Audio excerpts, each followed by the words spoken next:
Para sulit at sureball ang busog, ay ito na mga kapilingon, nagbaon kami dito ng hanging rice, isang balot ng hanging rice in Jollibee. Parang may naamoy ako hindi maganda. Simpleng treat pala namin to sa mga chikiting dahil gumraduate ang aming ate sa elementarya at may second honor siya at ang aming bunso ay first honor at aming ate Carla ay with honor din sa kanyang grade 9 at the same time birthday ni ate Carla kahapon. Kaya ito mga kapilingon, nagdala kami dito ng hanging rice sa loob ng Jollibee para talaga sulit ang busog. Dahil minsan kasi nagkukulang tayo ng rice at sobrang mahal ng rice. Ito palang plaza sa aming lungsod kung saan malapit lang kami sa dagat kaya sobrang malakas ang hangin dito at maganda ang view. Kaya kung gusto magmumuni-muni ay perfect na lugar ito sa mga taong gustong mag-move on.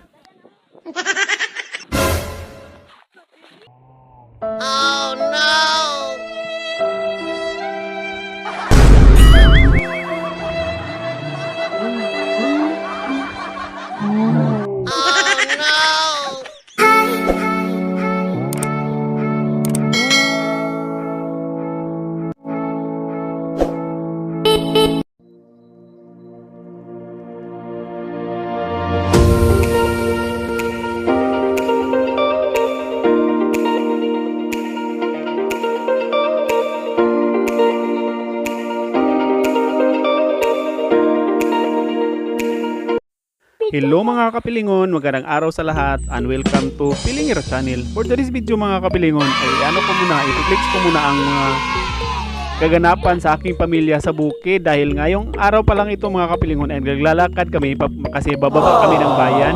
Recognition din pala ito ngayon sa aming ate dahil isa siya sa natap sa kanilang klase kaya bilang isang supportive na magulang kaya full support kami at kasama rin pala namin dito ang kanyang lola at lolo kung saan napaka-supportive dahil sadyang dumayo talaga sila sa amin para makita at magsuporta sa recognition ng aming ate Carla. At dito pala banda mga kapilingon ay sumakay na kami ng tricycle dahil sobrang layo kasi ng bayan kaya kailangan natin sumakay. Pagpasensyahan na rin ang ating video ngayon dahil medyo magalaw dahil ang bunso namin kasi ang nagbibideo. After ilang minuto ng biyahe kami nakarating na sa bayan kaya agad-agad kami pumunta sa location kung saan gaganapin ang recognition day nila ni ate para sigurado na hindi tayo mahuli. Pagkapasok namin sa loob ay agad-agad kami humanap ng pwesto kung saan doon kami magpupo at saktong-sakto dahil hindi pa kami huli kaya tamang hintay at tamang upo lang muna.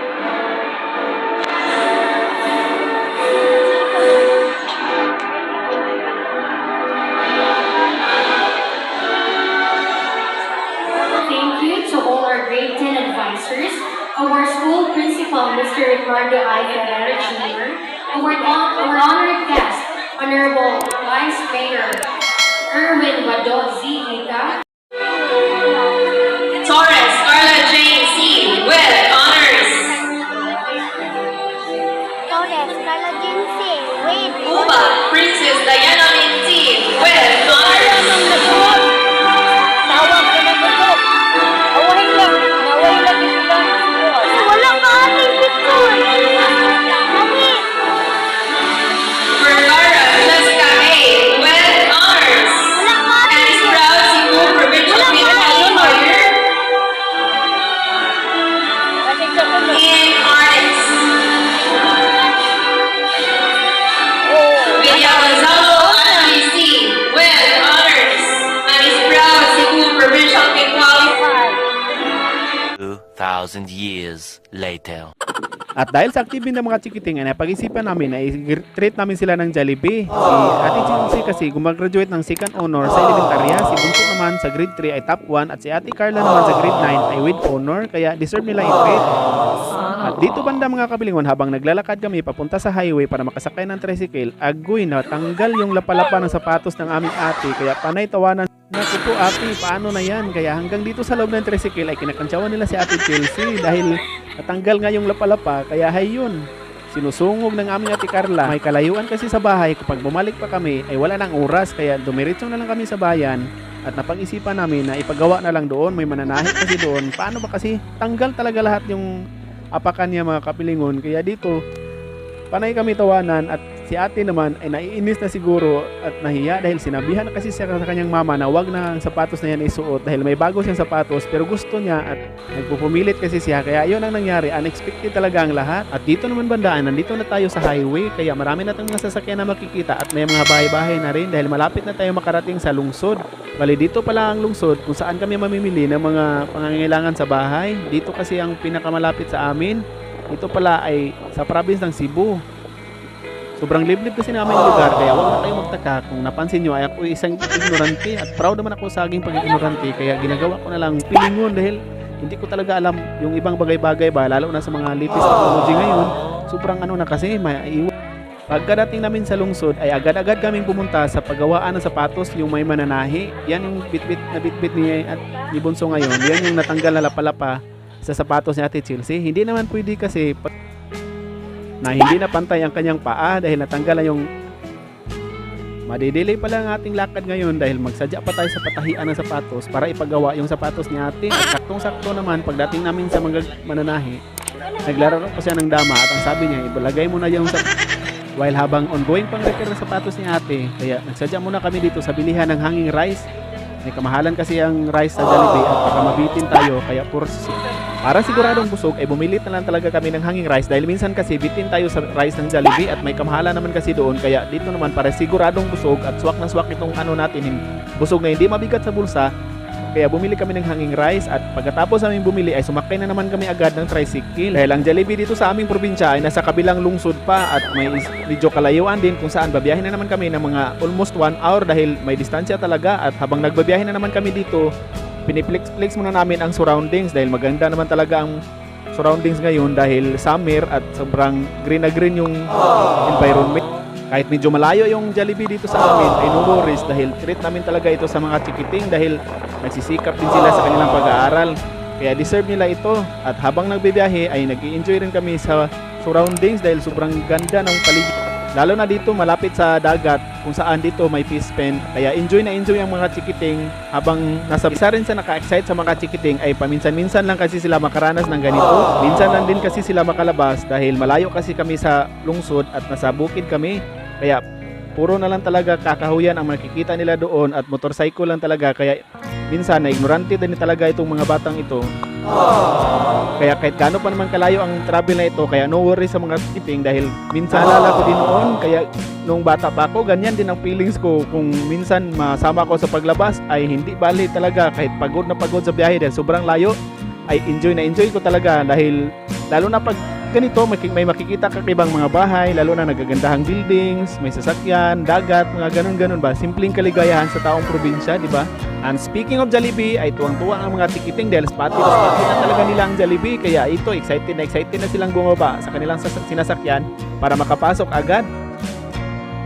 Bali first time pala namin makapasok sa Jollibee ito lalo na dito sa branch na ito dahil bago lang din kasi itong tayo dito.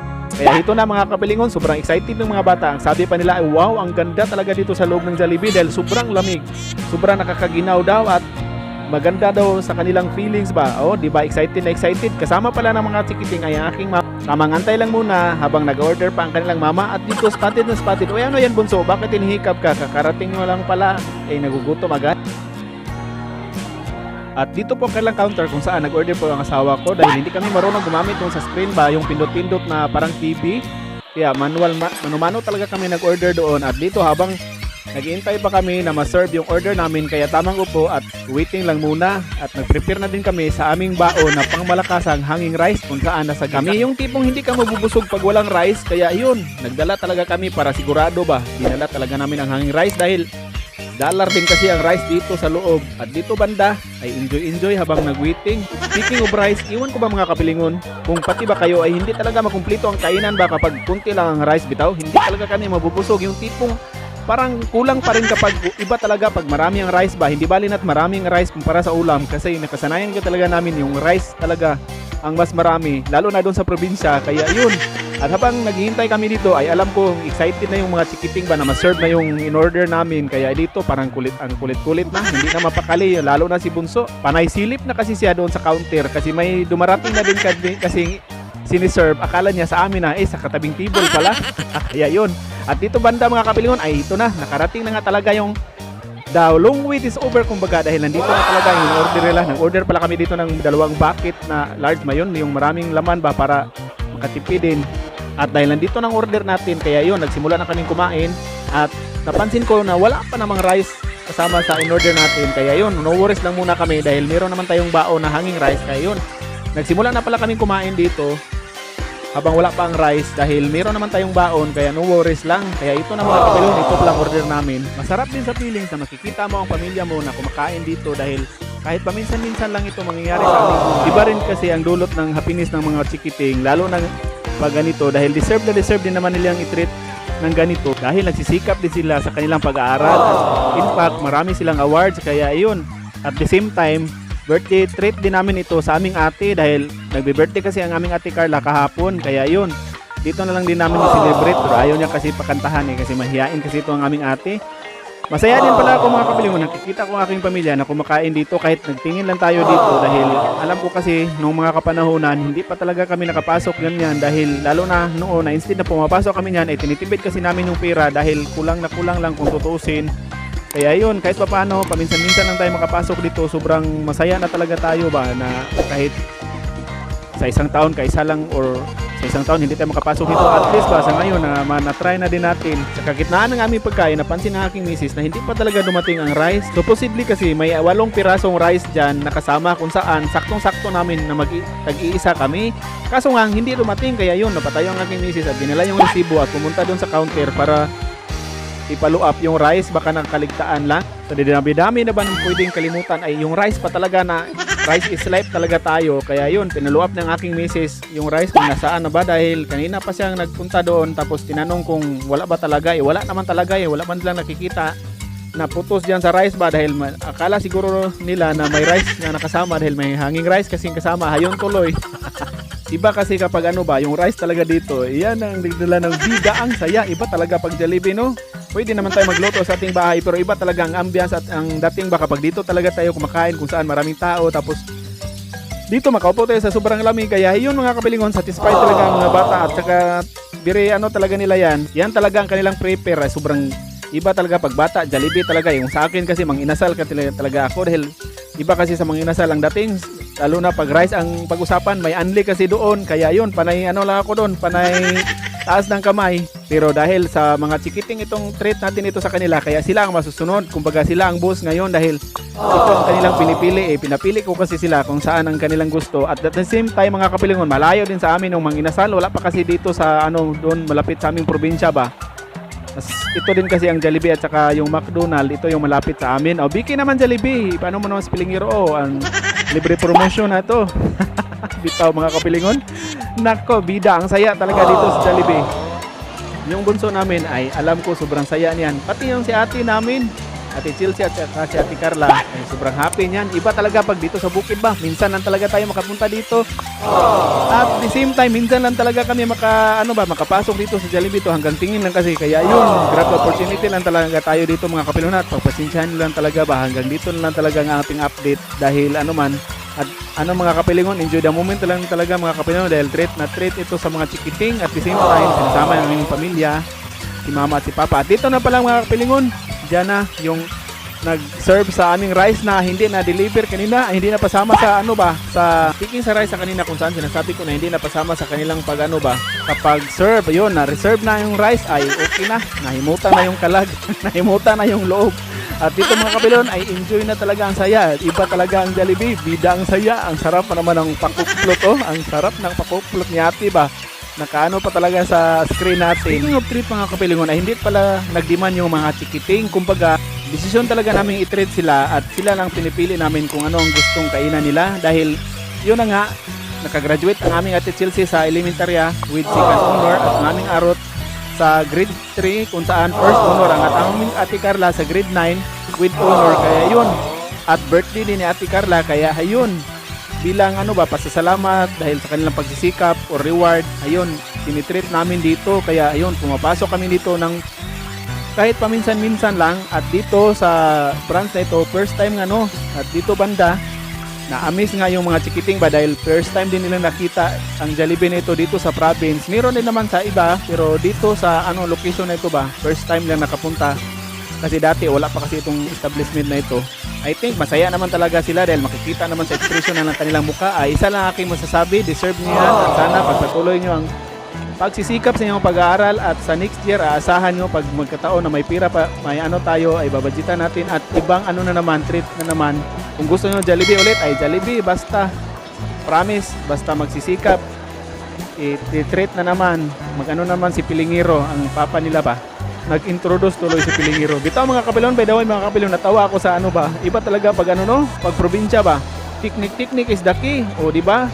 Nagbaon kami ng hanging rice. Lalak kasi sana sa namin magdala ng kanin, ilagay sa rice cooker. Pero ano sabi namin, ay magpili na lang tayo ng hanging rice dahil mura din naman ang hanging rice. Kaya yun, hanging rice ang dinala namin dito sa loob.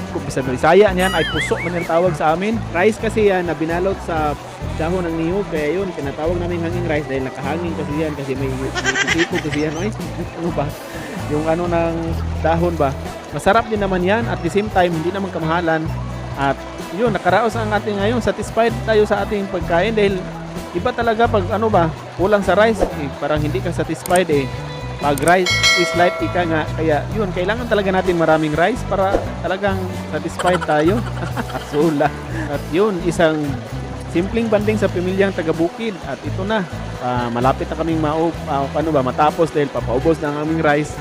Pero marami pa kaming ulam dahil sulit din naman yung ano, yung parang kumbo na bakit kumbo ba? Ano bang tawag niya? Matagal kasi ako hindi nakakain ng Jollibee at libre pa yon. Kaya yun, sa pag-uwi ko ay hindi ako Jollibee. Kain ko malunggay. At yun mga kapilingon, at dito natapos na kaming kumain. Yan, lumabas na naman kami dito at sumakay na naman uli para bumalik sa aming lungsod dahil malayo kasi ito. At the same time, pagdating namin doon sa lungsod, magano din kami, dadaan kami ng church para pasalamat din sa mga blessings at sa ano kasi birthday ni Ate Carla.